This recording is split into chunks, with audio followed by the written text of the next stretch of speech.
Bismillahirrahmanirrahim. Tepi.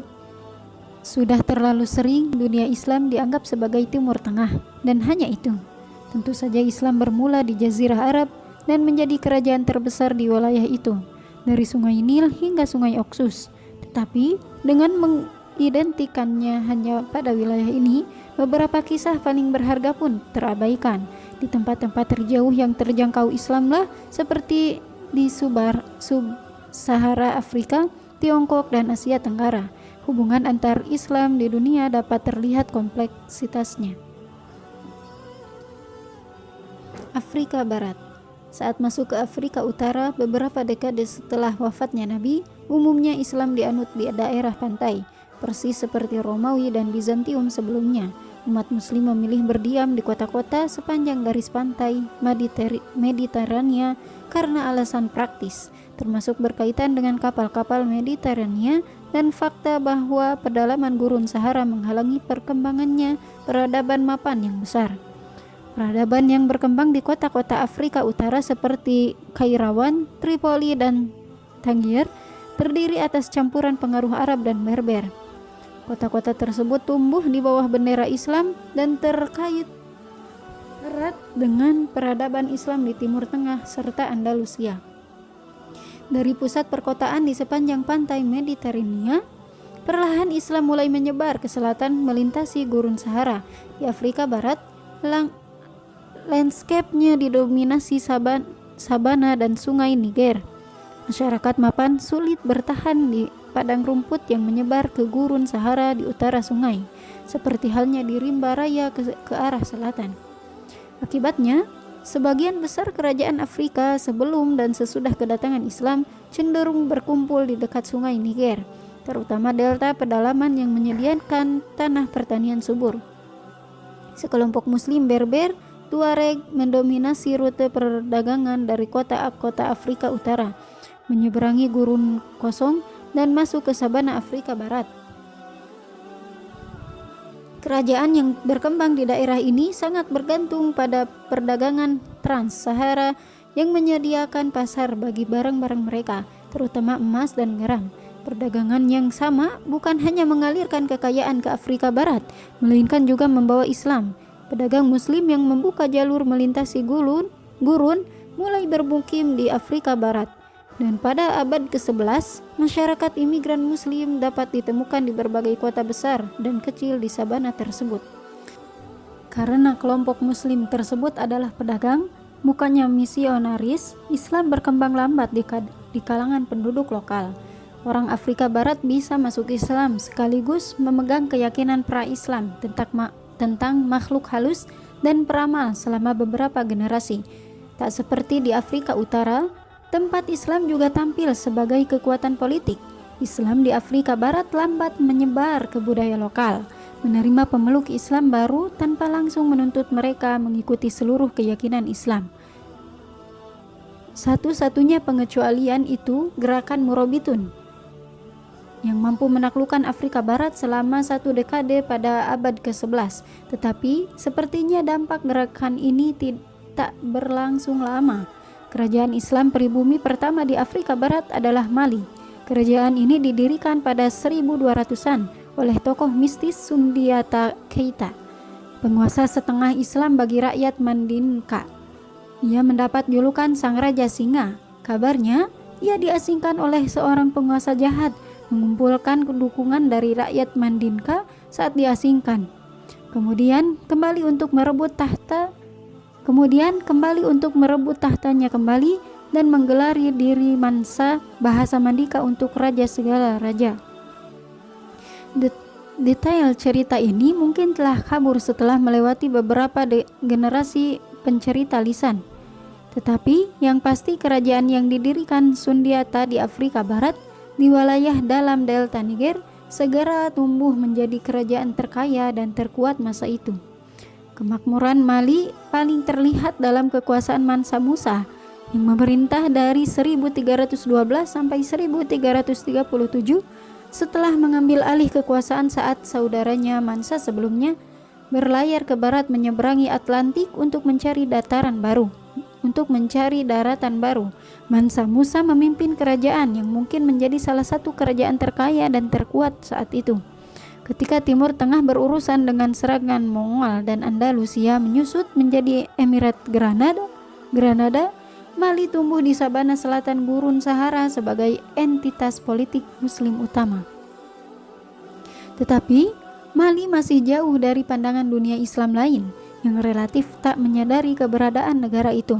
Yang paling diketahui oleh tentang Mali pada masa itu berasal dari cerita perjalanan Haji Mansa Musa pada 1324 ke Mekah, yang menjadi ajang pamer kekayaan dan kekuatan Mali pada dunia Islam lainnya. Rombongan Mansa Musa berangkat dari sabana Afrika Barat dengan lebih dari 60.000 pengiring. Raja ditemani 12.000 orang yang masing-masing berbusana jubah sutra mahal dan membawa 2 kg emas dari tambang emas Mali yang terkenal. Unta-unta untuk membawa tas pasir emas yang dibagikan kepada orang miskin di sepanjang perjalanan. Banyak warga kota sepanjang jalur perjalanan dibuat kagum oleh arak-arakan megah dari kerajaan Afrika Barat yang tak dikenal ini. Saat tiba di Mesir, yang saat itu dipimpin dinasti Mamluk, Mansa Musa meninggalkan kesan mendalam bagi pejabat lokal. Mereka mencatat bahwa sang raja sangat soleh, tak pernah lupa sholat dan menguasai Quran. Di Mesir, kabarnya Musa memberikan banyak emas kepada penduduk kota sehingga inflasi tak terduga mengancam ekonomi. Saat mengunjungi Mesir 10 tahun setelahnya, pengelana bernama Ibnu Battuta mencatat perekonomian lokal belum pulih akibat banjir logam mulia itu. Mungkin yang paling mengesankan dari perjalanan ke Mekah adalah saat kembalinya Mansa ke Mali, karena Mali masih di tengah proses panjang Islamisasi dan keyakinan penduduk pribumi masih bercampur dengan ortodoksi Islam. Musa menganggap perlunya pengetahuan agama yang lebih baik, menggunakan kekayaan sebagai alat memajukan Mali. Ia membayar sejumlah ulama, guru, dan seniman untuk menemani kembali ke Afrika Barat. Orang Arab, Persia, dan Andalusia datang ke Mali bersama Mansa Musa pada 1320-an untuk membentuk masyarakat Afrika yang pengaruh nyata dari dunia Islam lain. Selain itu, gelombang besar cendekiawan membantu melejitkan Mali ke garda terdepan ilmu pengetahuan. Setengah abad setelah malapetaka Mongol menghancurkan rumah hikmah Baghdad, pusat keilmuan baru bangkit di sabana Afrika Barat. Awal 1400-an, seorang ulama fikih dari Hijaz, Abdurrahman At-Tamimi, melakukan perjalanan ke Timbuktu. Di sana ia mendapati tingkat keilmuan yang begitu tinggi sehingga harus pergi ke Fez terlebih dahulu untuk mengambil kuliah prasyarat agar dapat belajar dari ulama Mali. Pusat keilmuan Mali adalah Timbuktu, sekitar 20 km dari utara sungai Niger.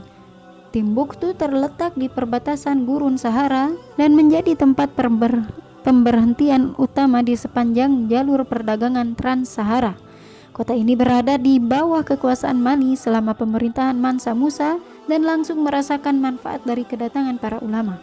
Perpustakaan, masjid, dan universitas bermunculan di Timbuktu sehingga memberikan karakter Islam yang berbeda.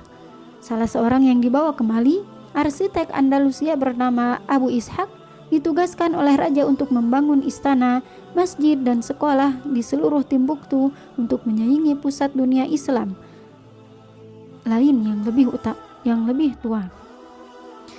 Musa juga mengirim ulama dari Mali ke utara, pusat pendidikan yang lebih mapan di Maroko, untuk belajar konsep lanjut dalam Islam. Setelah selesai belajar, para ulama itu diminta kembali pulang dan melayani masyarakat Mali di Timbuktu. Baik Mali maupun kerajaan Songhai yang menggantikan Mali pada akhir 1400-an memberikan tunjangan khusus bagi cendekiawan Islam. Biasanya mereka mendapatkan sebidang tanah dan piagam keistimewaan. Seiring didatangkannya ulama dari dunia barat, dunia Arab, dan pertumbuhan masyarakat intelektual asli Afrika di Timbuktu, Mali menjadi salah satu pusat pengetahuan Islam terkemuka di dunia saat itu, ketika peradaban Islam di pusat-pusat tradisional sedang menurun. Afrika Timur. Pantai Afrika Timur tak butuh waktu lama untuk mengenal Islam. Sebelum Nabi Muhammad melakukan hijrah ke Madinah, sekelompok sahabatnya melarikan diri dari siksaan Mekah dan berdiam di Aksum, sekarang Ethiopia, selama beberapa tahun. Di sana mereka diterima oleh Raja Kristen.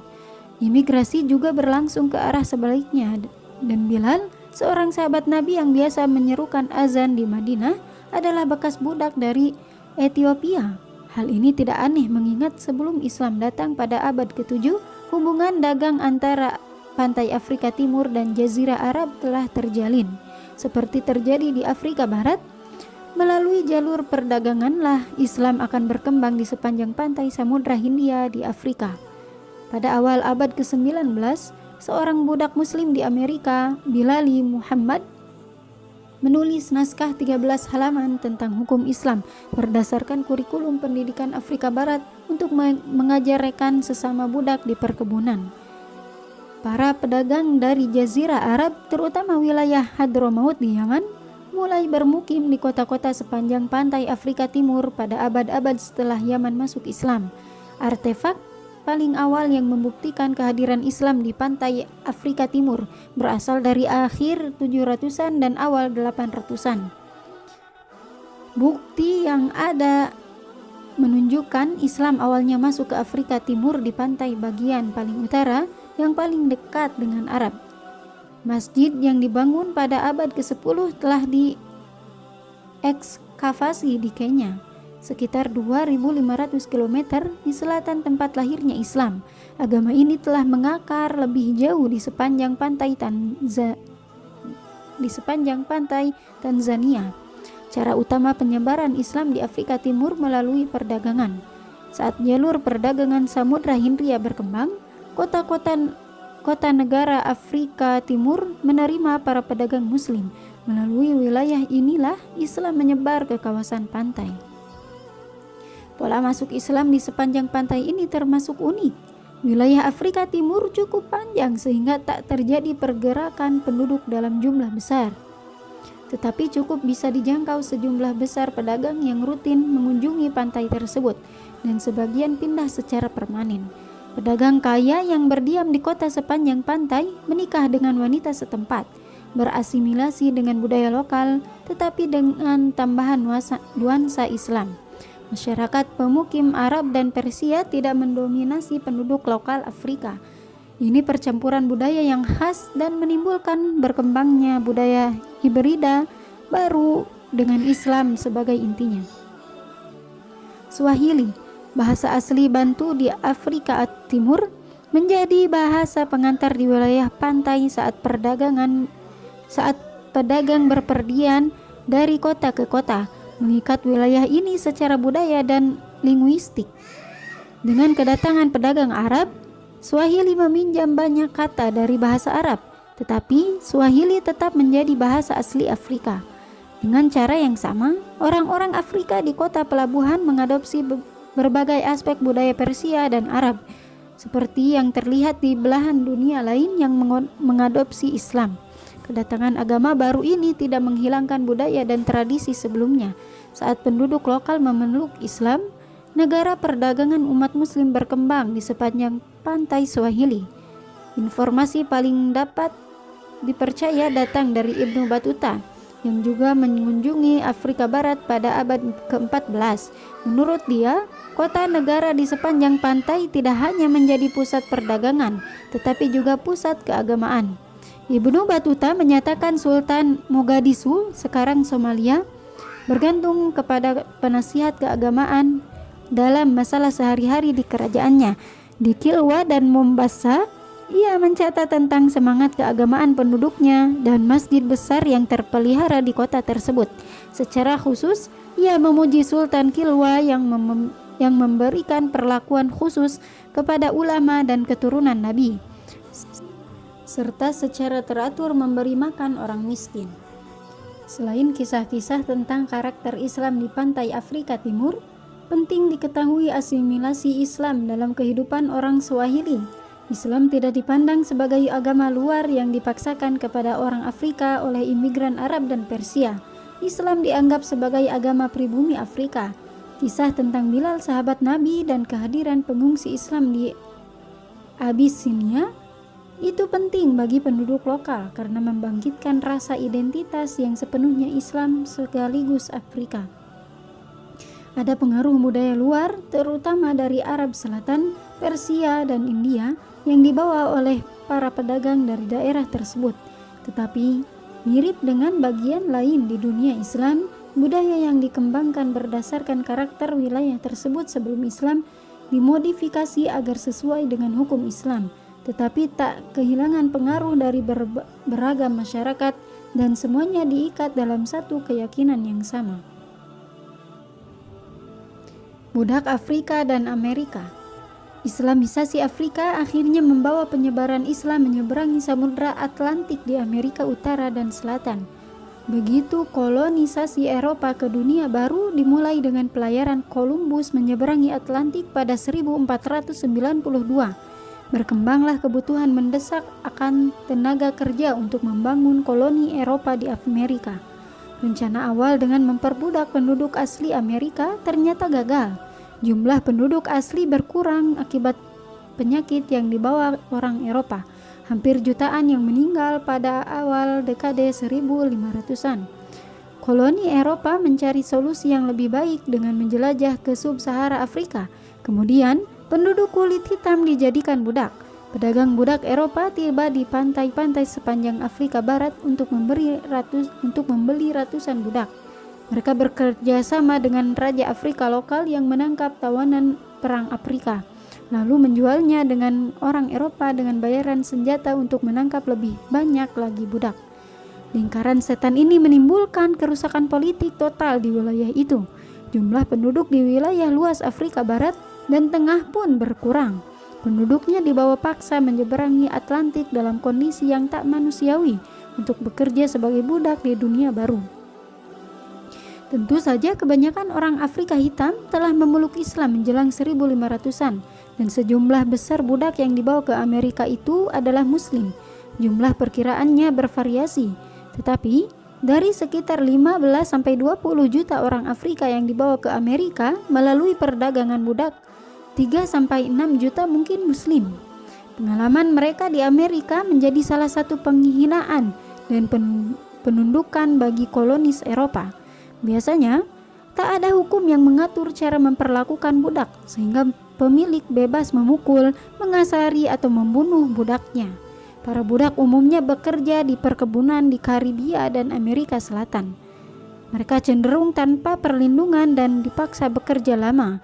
Pencambukan serta bentuk penyiksaan lain menjadi hukuman umum bagi budak yang tak mampu memenuhi harapan sang pemilik atau menentang perintah. Yang lebih mempermalukan, para budak biasanya hanya diberi satu setel kain kasar, baju compang-camping, atau bahkan dipaksa bekerja dengan telanjang.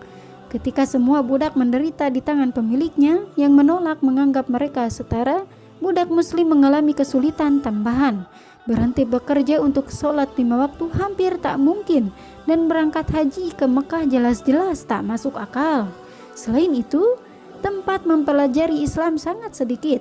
Beberapa budak yang telah menghafal Quran sebelum ditangkap mampu memperbaiki hafalan dan mengajarkan sebagian Quran kepada yang lain. Maka ketika generasi berlanjut dari abad ke-16 hingga ke-19, pemahaman Islam di kalangan budak Muslim perlahan surut. Usaha untuk mengimpor Quran dari Eropa yang diberi oleh uang dari kerja tambahan membantu memperlambat penurunan pengetahuan keislaman. Tetapi ini bukanlah pengganti pusat pembelajaran Islam yang besar di Afrika Barat.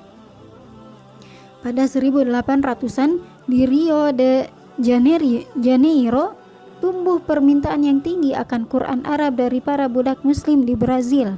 Akibatnya, penjual buku mengimpor lebih dari 100 kitab Quran per tahun untuk dijual kepada budak lokal.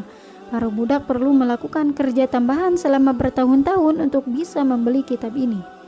Akan tetapi, budak Afrika Muslim punya keuntungan yang tak diterima budak lain. Berbeda dari rata-rata populasi budak di Amerika, budak Muslim cenderung terdidik, bahkan dalam beberapa kasus lebih baik daripada pemiliknya. Tradisi yang menekankan pendidikan di kalangan Muslim secara umum dan di Afrika Barat secara khusus membentuk kelas budak Muslim di Amerika yang bisa membaca. tak seperti budak non-muslim lain dan bahkan orang Eropa sendiri. Dalam beberapa kejadian, tingkat pendidikan yang lebih tinggi memberikan kesempatan kepada budak muslim untuk melakukan pekerjaan ringan seperti akuntansi dan manajemen perkebunan. Tetapi, hal ini juga memberikan kemampuan untuk berorganisasi dan memimpin pemberontakan. Sebuah contoh menonjol terjadi di negara bagian Bahia, Brazil pada 1835.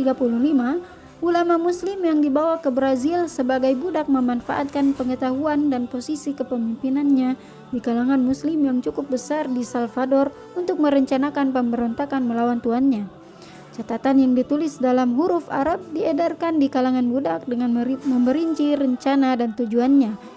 Pemberontakan yang melibatkan 300 budak ini berakhir dengan kegagalan setelah tentara Brazil secara brutal memadamkannya.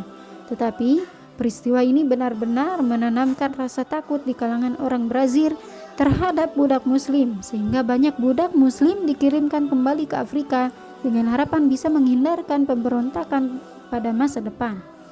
Berabad-abad perbudakan memberikan konsekuensi kepada budak muslim di Amerika. Di sepanjang sejarah Islam, daerah-daerah yang jauh dari Jazirah Arab hampir selalu memiliki semacam hubungan intelektual atau ekonomi dengan tempat kelahiran dan wilayah pusat Islam. Akan tetapi, bagi budak muslim di Amerika sebelum zaman modern, tempat yang sangat jauh secara geografis dan intelektual dari dunia Islam pada akhirnya menyebabkan terjadinya disintegrasi masyarakat muslim. Setiap generasi penerus mewarisi semakin sedikit pengetahuan dan praktik Islam asli dibanding budak generasi pertama.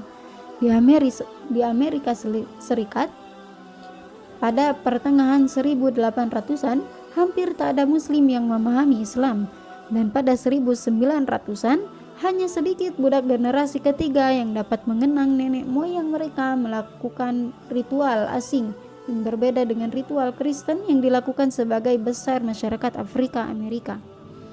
Akan tetapi, kenangan tentang Islam di kalangan keturunan budak bangkit kembali pada abad ke-20. The Nation of Islam, kelompok agama sinkretis yang memadukan ritual dan keyakinan Kristen serta Islam, hadir sebagai organisasi religius rasial yang bertujuan memajukan masyarakat kulit hitam di Amerika. Menjelang 1940, bekas anggota Nation of Islam seperti Malcolm X dan W.D. Muhammad memimpin ribuan orang Afrika Amerika keluar dari kelompok itu, lalu kembali ke pemahaman yang lebih umum tentang Islam, pemahaman yang lambat laun terhapus dalam kehidupan para pendahulu mereka. Tiongkok. Setelah mantapnya Islam pada 600-an dan 700-an di wilayah yang membentang dari Spanyol hingga India, berbagai budaya di luar batas-batas kerajaan Islam secara perlahan mengadopsi Islam dan akhirnya menjadi wilayah berpenduduk mayoritas Islam. Contohnya Afrika Timur dan Barat, Asia Tengah, serta Asia Tenggara. Islam juga menyebar ke Tiongkok dalam waktu yang relatif sama, tetapi tak seperti wilayah lain, Tiongkok tak pernah sepenuhnya menerima Islam dan komunitas Muslim tetap menjadi minoritas. Toh, kaum Muslim memainkan peran integral dalam sejarah Tiongkok selama berabad-abad. Asal mula Islam di Tiongkok dapat ditelusuri sejak masa Khalifah Utsman bin Affan. Dia mengirim sahabat yang masuk Islam sejak awal, Sa'ad bin Abi Waqqas, sebagai duta ke dinasti Tang sekitar 650 Masehi. Islam mampu mencapai timur jauh hanya beberapa dekade setelah Nabi Muhammad mengajarkan Islam pada 600-an. Akan tetapi, baru pada 700-an kehadiran permanen Islam dirasakan di Tiongkok. Pada 750-an, tentara Islam diundang oleh pemerintah Tang untuk mengabdi di kemiliteran negeri tirai bambu. Sekelompok prajurit Islam pergi ke sana dan bergabung dalam struktur militer dan birokrasi pemerintahan Tiongkok. Mereka didorong untuk menikahi perempuan setempat dan menetap di sejumlah kota. Umumnya, mereka mendapatkan pekerjaan dan hidup sejahtera di tengah masyarakat Tiongkok. Pekerjaan pemerintahan dan militer menjadi ceruk yang banyak diisi umat Muslim. Sampai sekarang, Muslim yang menekuni karir di bidang tersebut masih berkembang di sana. Meskipun umat Muslim berperan sebagai pejabat eselon atas, tetap ada penghalang antara Muslim Tiongkok dengan masyarakat pribumi. Agama Timur yang populer di sana, yaitu Buddha dan Konfusius, menghadirkan dunia yang terpisah dari Islam. Jika Muslim di wilayah Kristen daerah Barat dapat saling terhubung melalui kisah Ibrahim, Musa dan Isa, tak ada kemewahan semacam ini bagi Muslim di Tiongkok. Dengan demikian, masyarakat Muslim cenderung terpisah dari masyarakat umum. Daerah kantong khusus berkembang sehingga Muslim tetap terpisah dari orang Tiongkok lainnya. Tetapi, wilayah ini juga menjadi portal pengetahuan Islam yang menghubungkan Muslim Tiongkok dengan saudara seiman di tanah Arab dan Persia. Melalui komunitas yang terisolasi di tengah kota Tiongkok, umat Muslim mampu mempertahankan identitas dan peribadatannya walaupun terpisah ribuan kilometer dari dunia Islam. Akan tetapi, isolasi ini berakhir saat penaklukan Mongol pada abad ke-13. Kekaisaran Mongol yang luas juga mencakup daerah Asia Tengah dan Persia beserta Tiongkok. Penghancuran berbagai kota dan wilayah di Timur Tengah menyebabkan perpindahan penduduk secara besar-besaran. Karena kesatuan politik yang menghubungkan dunia Islam dengan masyarakat Muslim di Tiongkok, terbukalah jalan baru antar dua wilayah tersebut. Selain itu, migrasi massal umat Muslim ke Tiongkok membuat jumlah pemeluk Islam di sana naik dengan pesat. Yang sama pentingnya adalah kebijakan Mongol untuk mengasimilasikan Muslim dalam budaya Tiongkok. Komunitas Muslim tak lagi hidup dalam wilayah kantong yang dikelilingi non-Muslim. Mereka malah didorong untuk mengambil peran publik lebih banyak dan secara khusus sangat berguna sebagai administrator dalam kekaisaran Mongol yang mencakup daerah Islam dari timur ke barat. Pada 1300-an, Kaisar Hongwu menulis Elogi 1000 kata yang memuji sifat-sifat Nabi Muhammad. Salinan tulisan ini disebarkan ke masjid-masjid di seluruh penjuru Tiongkok.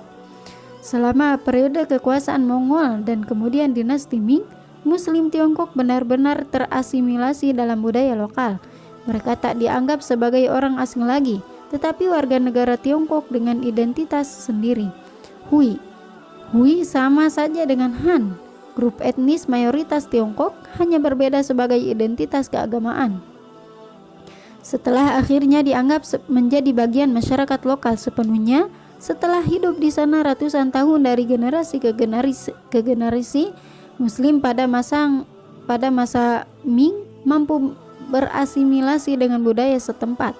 Mereka mengadopsi adat bahkan nama Tionghoa dengan tetap meneruskan tradisi mengabdi pada pemerintahan kerajaan sebagai pejabat publik dan pemimpin militer. Mungkin Muslim Tiongkok yang paling terkenal hingga saat ini adalah Zheng He Cheng Ho 1371 sampai 1433 yang menjadi salah satu penjelajah terbesar. Ia seorang Hui dari wilayah Yunan di selatan. Cheng Ho disukai pemerintah Ming dan ditugasi memimpin armada kapal harta karun. Dengan memimpin ratusan kapal yang sebagian besar bisa sekaligus mengangkut ketiga kapal Columbus, ia bertanggung jawab untuk berdagang ke tempat-tempat yang jauh dan menjalin hubungan diplomatik dengan tempat tersebut.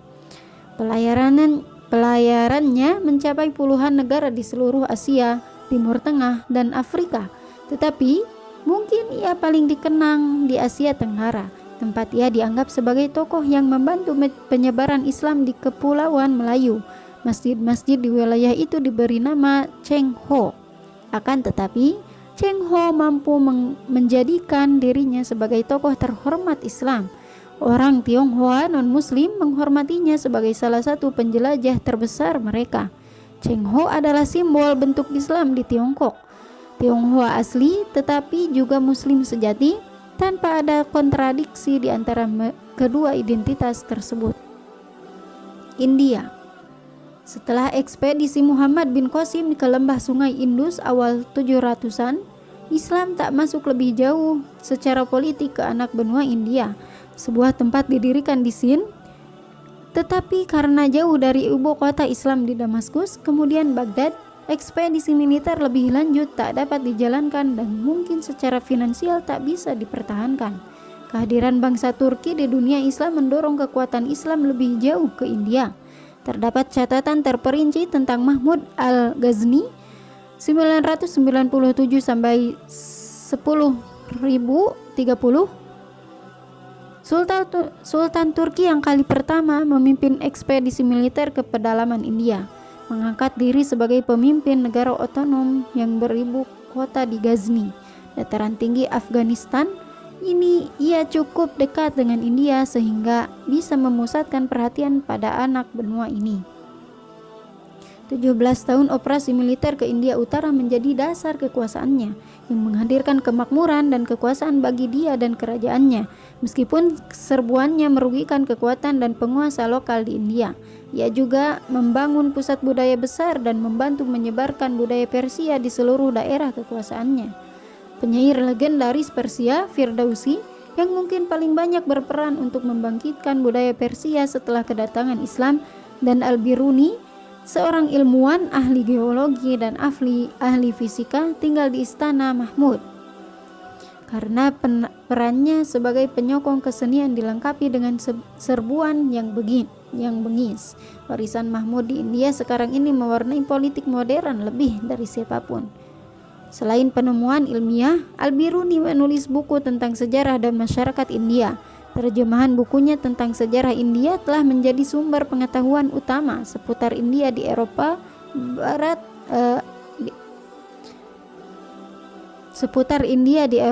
abad pertengahan. Bagaimanapun juga, Mahmud dan dinasti Ghaznavid yang didirikannya telah meletakkan dasar-dasar penaklukan Islam di India.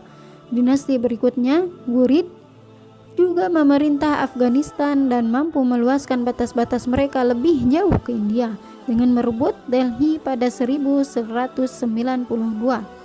Ghurid mengandalkan tentara budak dari Turki asli sebagai anggota inti pasukannya, persis seperti dinasti Ayyubiyah di dunia Islam bagian barat. Sama dengan rekannya di Mesir yang mendirikan Kesultanan Mamluk, para tentara budak di India akhirnya menggulingkan tuan-tuannya dan mendirikan dinasti sendiri, Kesultanan Delhi. Kesultanan Delhi memerintah sebagian India sejak 1206 sampai kedatangan Mughal pada 1526. 5 dinasti budak terpisah, Mamluk, Khilji, Tughlaq, Sayyid, dan Lodi, memerintah dari Delhi selama 3 abad kesultanan. Suksesi dan konflik politik tidak terlalu penting untuk disebutkan secara detail, tetapi ada kecenderungan politik yang memberikan karakter khusus pada Kesultanan Delhi. Pertama, kesultanan dijalankan sebagai dinasti budak Turki, tidak seperti Mamluk di Mesir. Kekuasaan jarang diturunkan dari ayah kepada anak. Malahan, saat sultan meninggal, seorang jenderal baru akan dipilih oleh tokoh-tokoh kerajaan untuk menggantikannya. Sultan dapat diturunkan dan dicopot dari kekuasaannya oleh bawahan jika gagal memenuhi kewajiban sebagai pemimpin negara. Ini mencegah budaya puas diri yang menyerang dinasti kesultanan setelah beberapa generasi pertama. Selain itu, sebagian besar Sultan Delhi tidak mengklaim gelar khalifah. Mereka menyadari otoritas tertinggi Abbasiyah sebagai pemimpin dunia Islam dan menganggap diri sebagai warganya. Bahkan, setelah penghancuran Baghdad dan pengasingan Abbasiyah sebagai pemimpin boneka di Kairo, Kesultanan Delhi secara teratur mengirim utusan kepada khalifah untuk mendapatkan persetujuan dan izin memerintah di bawah otoritasnya. Meskipun dipisahkan oleh ribuan kilometer, rangkaian pegunungan tinggi di Himalaya dan Hindu Kush, Kesultanan Delhi berusaha menjaga India tetap terikat dengan dunia Islam lain, paling tidak secara nama. Era Kesultanan Delhi juga terkenal karena penyebaran Islam di daerah kekuasaannya. Tentu saja Islam sudah hadir pada awal 600-an di India, saat pedagang Arab muncul di pelabuhan sepanjang pantai Samudra Hindia. Tetapi, dibutuhkan adanya perlindungan entitas politik Islam untuk benar-benar menyebarkan Islam hingga pedalaman kepada sebagian besar penduduk India. Kesultanan Delhi menyediakan kesempatan tersebut. Golongan Sufi menikmati dukungan kerajaan dan bisa berpergian ke seluruh India untuk berdakwah ke segala lapisan masyarakat. Sufisme dengan fokus spiritualnya mendapatkan lahan subur di anak benua ini, sebab penduduk asli yang politeistik akan sulit menerima monoteisme ketat dalam Islam tanpa adanya dimensi spiritual mendalam. Ulama keliling yang kebanyakan datang langsung dari Arab dan Persia mengajarkan pemenuhan spiritual dan bentuk hubungan baru dengan Allah yang membantu mereka mendapatkan banyak pengikut selama perjalanan. Selain itu, sifat egaliter dalam Islam yang diteladani dari Nabi saat menyatakan semua orang sama di hadapan Tuhan menawarkan jalan keluar untuk sistem kasta Hindu yang terkenal kaku dan tak setara. Jumlah pastinya sulit untuk diketahui, tetapi melalui gabungan dakwah ulama keliling dari perdagangan Samudra Hindia yang membawa pedagang ke daerah Gujarat dan Bengali, Islam mampu mendapatkan kedudukan dalam masyarakat India hampir di seluruh anak benua.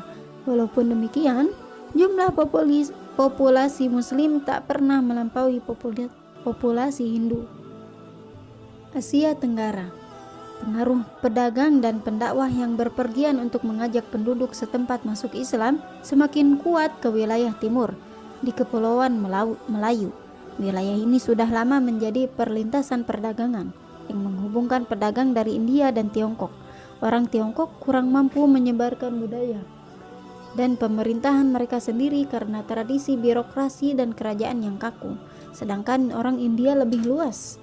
Maka sebelum peralihan milenium pertama, Buddha dan Hindu yang diekspor dari India telah berkuasa di Asia Tenggara. Kerajaan Buddha Sriwijaya di Pulau Sumatera dan Kerajaan Medang di Jawa merupakan sebagai dari sekian banyak kerajaan yang menyebarkan pengaruh India ke wilayah ini. Tetapi begitu Islam telah memantapkan diri di kalangan penduduk pantai India, terbukalah peluang bagi pedagang dan pendakwah yang tinggal di India untuk menyebarkan pengaruh baru Islam ke Asia Tenggara. Sekali lagi, perdagangan memainkan peran utama dalam penyebaran Islam di daratan yang jauh dari gurun Arab, tempat lahirnya Islam.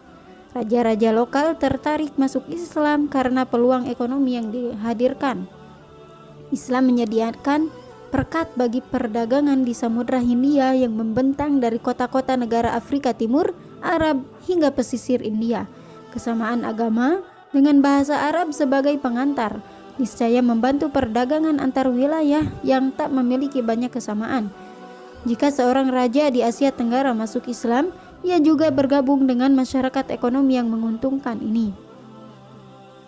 Begitu para penguasa mulai masuk Islam sekitar 1100-an, kerajaan muslim yang kuat muncul di kepulauan ini. Islam mulai menyebar di kalangan penduduk lokal Kepulauan Melayu melalui penguasa muslim.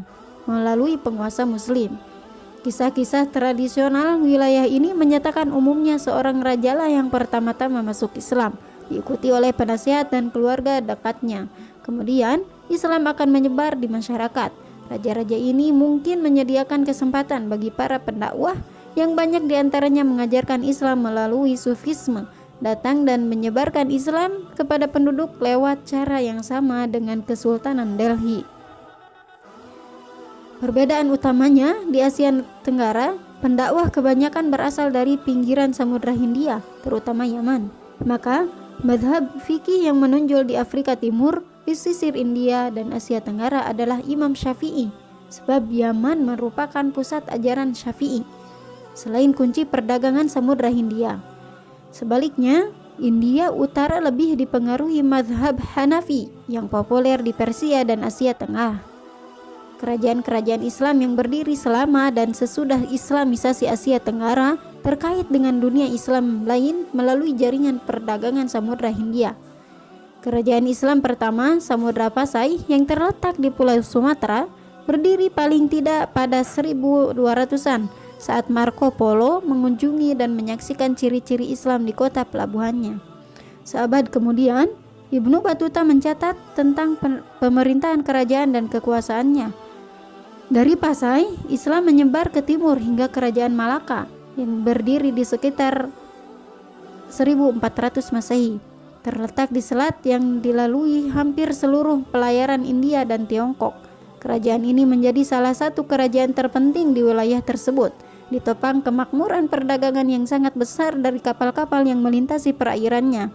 Malaka berpengaruh besar terhadap wilayah sekitarnya. Bahasa dan adat Melayu diadopsi seluruh kerajaan yang berdekatan, yang secara budaya mengaitkan seluruh wilayah, termasuk sebagian Malaysia, Indonesia, dan Filipina, ke dalam kerajaan perdagangan yang kuat tersebut. Pengaruh budayanya juga berfungsi sebagai kendaraan bagi Islam. Identitas Melayu berkaitan dengan identitas Islam, sehingga jika seseorang masuk Islam, dikatakan orang itu sudah masuk Melayu. Identitas Islam yang berjalin kelindan dengan aspek budaya dan kesukuan ini akan menyebar ke timur, dari Malaka hingga seluruh kepulauan Nusantara, dan bertahan menghadapi berbagai invasi serta penjajahan, pertama-tama oleh Portugis, lalu Belanda dan Inggris.